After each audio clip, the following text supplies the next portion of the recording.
quiero hablar un poco de por qué es importante que nos acerquemos a Dios cada día. Siento que la mayoría de personas creen que no hay nadie afuera o un ser superior que nos está viendo en todo momento. Obviamente lo hay, y es Dios, el Padre.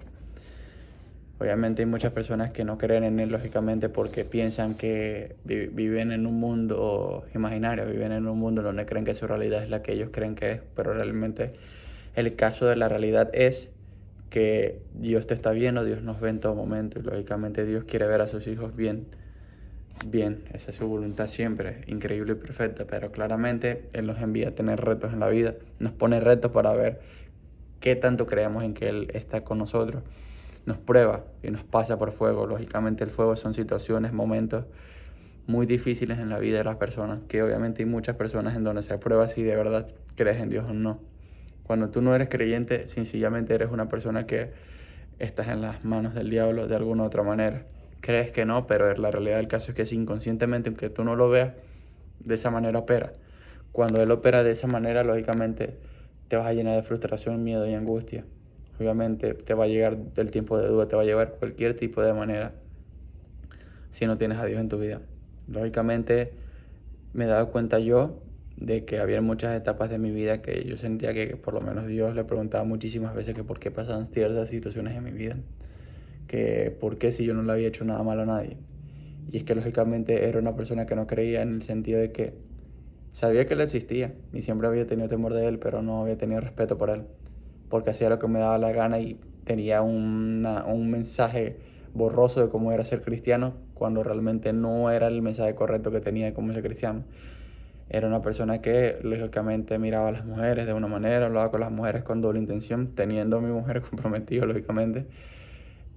No fue lo correcto, me sentí una persona un poco frustrada en ese momento porque lógicamente sentía que no estaba predicando con el ejemplo. Lógicamente le pedí mucho arrepentimiento a mi Señor, sabiendo que la única manera de poder salir era Él, pedirle perdón y arrepentimiento a Él genuinamente para yo poderme sentirme bien.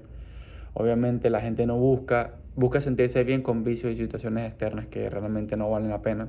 Cuando tú te sientes bien porque tienes a Dios en tu vida, sabes que no te falta nada. Y sencillamente por esa misma razón Él te termina dando todo. Y es increíble porque uno se empieza a sentir libre cuando tiene una conexión con Dios genuina. Uno cada vez se va sintiendo más y más y más realizado.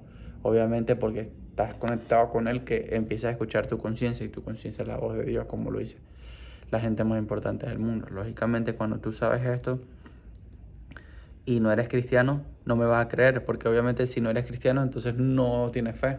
Y si no tienes fe, entonces, ¿en qué crees tú? No crees en nada. ¿Crees en qué? En la energía, en el universo? ¿En qué crees tú? No crees en nada.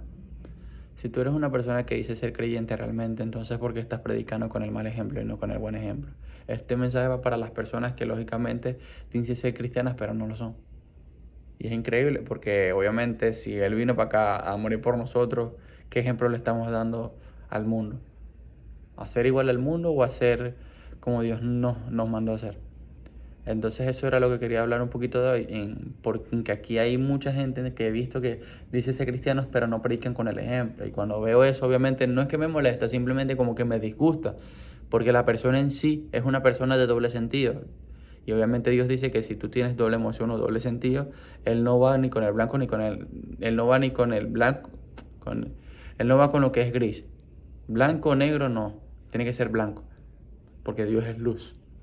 El negro lógicamente es el diablo, pero si lógicamente tú te dejas llevar por las emociones que te dice que hacerlo el cristianismo de cierta manera es hacer lo que tú crees que es ser cristiano, lógicamente estás muy muy mal en el camino de ser cristiano, lógicamente porque tienes una enseñanza muy equivocada de qué es el mensaje de ser cristiano. El mensaje de ser cristiano es predicar la palabra de Dios, ser como Dios, morir a ti como individuo, como persona, morir a ti cada día, sabiendo que van a haber situaciones en tu vida que son tan jodidas que tienes que dejar tus cargas a Él, sabiendo que tú no tienes el control de todo lo que te pasa en tu puta vida, que hay un ser superior que te está viendo y te está cuidando en todo momento, pero la gente es muy malagradecida de mierda y no se da a entender que hay alguien que los está cuidando, que los ama infinitamente y que es increíble cómo hay gente tan desagradecida que prefieren estar fumando, bebiendo, estando con varias mujeres, con varios hombres, con todo el dinero del mundo y creen que están viviendo la vida de sus sueños, pero realmente no, se están perdiendo de mucho. Eso ni siquiera es el 5% de lo que realmente se cuenta en todo esto. Obviamente para la persona que es creyente me va a entender porque sabe, y si la que se ha conectado con Cristo de cierta manera, si ha sentido su presencia, sabe perfectamente lo que digo. Que hay muchas personas a nivel mundial que dicen ser cristianas pero no lo son. Eso era lo que quería hablar el día de hoy, de lo importante que es tener a Cristo en tu vida y de lo importante que es ser creyente de la manera que es.